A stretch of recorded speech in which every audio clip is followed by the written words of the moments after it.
Quando Cristóvão Colombo navegou até a América em 1492, pensou que tivesse chegado às Índias, batizando de índios os nativos que encontrou.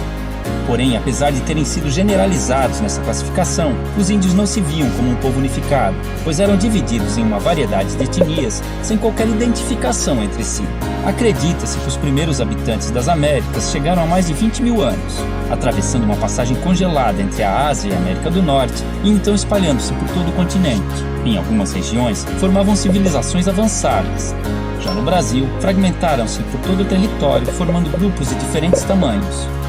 Eram sociedades comunais, descentralizadas e igualitárias, vivendo da caça, pesca e agricultura de subsistência, e em sua maioria seminômades, mudando suas aldeias de local conforme os recursos naturais fossem se esgotando, permitindo, mesmo que involuntariamente, a recuperação natural do solo abandonado.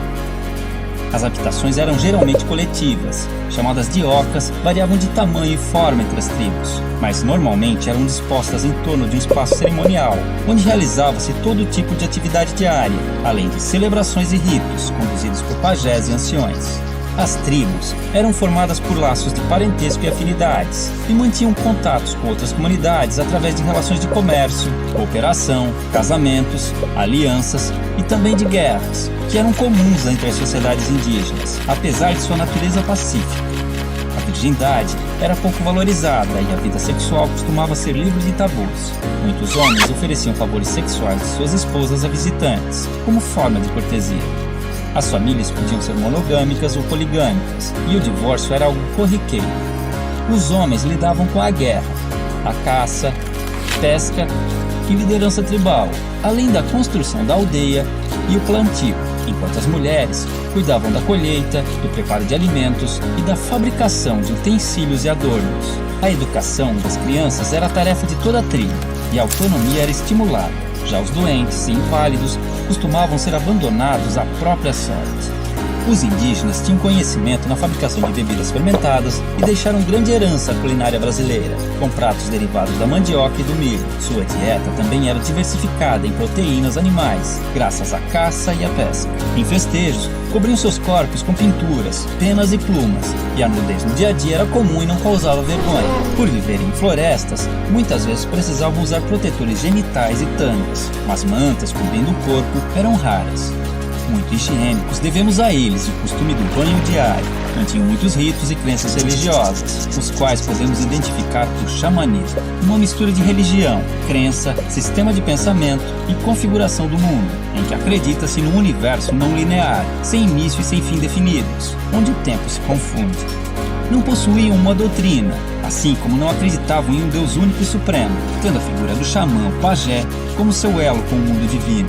Em sociedades sem esses representantes, acreditava-se que os espíritos e antepassados se comunicavam com os humanos através de animais, sonhos e visões. Muitas de suas lendas tornaram-se populares entre os não-índios, enriquecendo o folclore nacional. O uso de alucinógenos, tabacos e ervas era muito comum nos mais diversos rituais. Orientados pelas fases da lua e conhecimentos astronômicos, entendiam as relações entre as mudanças climáticas, nas quais baseavam seu plantio e colheita. Antes da chegada dos europeus, acredita-se que existiam mais de 1.300 idiomas nativos, hoje reduzidos a apenas 270, que deram origem a diversas palavras da língua portuguesa.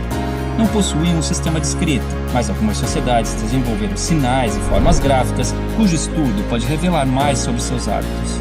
Há indícios de uma grande diversidade de produção artística, que integrava-se ao seu modo de vida e ritos cotidianos, com destaque para a dança, a cerâmica, a tecelagem, a cestaria, a pintura corporal, a arte plumária e principalmente a música.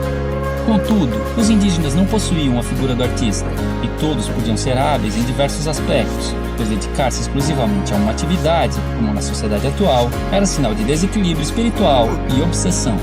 Quando os portugueses chegaram em 1500, estima-se que encontraram mais de 5 milhões de indivíduos, divididos em tribos e comunidades, diferentes entre si, mas iguais aos olhos do colonizador, responsável por reduzi-los a menos de 600 mil em poucos séculos.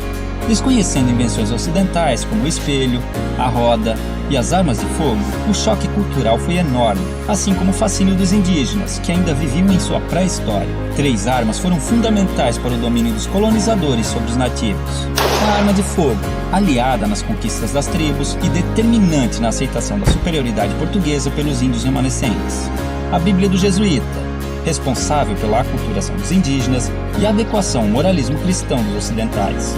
E uma invisível e poderosa arma biológica, inicialmente de forma involuntária, mas por vezes criminosa, o contato com os estrangeiros espalhou doenças e epidemias, às quais os nativos não possuíam imunidade, dizimando-os aos milhares e facilitando a ocupação de suas terras, como aconteceu no sul do Maranhão, onde fazendeiros deram roupas infectadas com varíola para as tribos locais. Porém, muitos indígenas auxiliaram os portugueses em expedições ao interior, em conflitos com outras tribos e ajudaram a escravizar grupos inimigos, além de fornecerem aos colonos produtos como a madeira, condimentos e substâncias medicinais. Isso tudo forçou os remanescentes a viver em condições precárias por muito tempo. Somente em 1967, com a criação da FUNAI, começaram a surgir e ganhar força associações indígenas que buscam melhorias em áreas como saúde, educação, meio ambiente, patrimônio e demarcação de terras. Em 1961, foi criada a primeira reserva indígena brasileira, o Parque do Xingu, representando um grande avanço nas conquistas desse povo.